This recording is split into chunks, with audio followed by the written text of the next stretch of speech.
Hello everybody out there in YouTube land. Good times for all. There's Zachary Zabala here if you prefer. In this video we're going to be going over an equation that I wrote to determine how much should be hidden when looking parallel over the water at any distance, looking at any wavelength of light with any size of a lens's aperture. I wrote this a while back. I've shared it on Nathan Oakley's channel and also on Iron Realm Media, but I figured it was time to put it out on my channel. It's very simple. I didn't make up any of these different equations. I just kind of put them together to come up with the answer. So the top line is known as Rayleigh's criterion. The capital I with a circle through it is the symbol for radians. The little one above the D is lambda, or wavelength of light. Now, if you don't know what radians are, it's kind of like angles, but it has to do with trigonometry. So you have radians equals 1.22 times the wavelength of light, or lambda, over d, or the diameter of your aperture. Now this will give you the amount that will be distorted looking at a certain light with a lens with a certain diameter. The next line is very simple. It's just converting radians to degrees.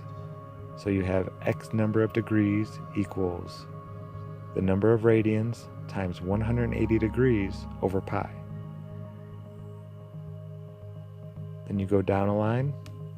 It just shows that the number of degrees, x, is a in the little drawing we have to the right. Now we're looking for the little a, how much is going to be distorted at the end of that angle when looking over a distance of the small b there. So you have the little a is what you're trying to find equals b, that distance, tangent to that amount of degrees there. And the very last line only comes into play when your observer height is less than the amount that is going to be distorted. And I'll give you a quick rundown on that. We'll say at 10 miles, looking over the water, the human eye will lose about 35 feet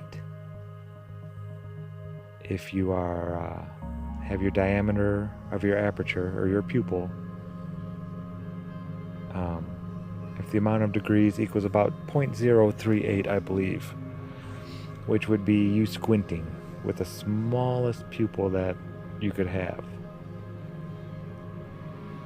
So at 35, you take the 35 feet that's being distorted, but you're only, say, 10 feet off the water height, okay?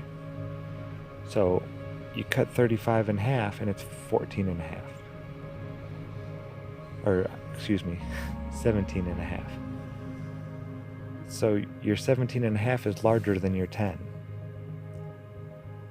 So we lose, because it's equal above your eye line and below your eye line, that the amount is distorted.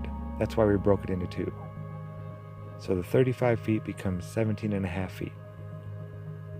So you have the 17 and a half feet above your eye line that is distorted, but you only have 10 feet below your eye line that you can calculate in.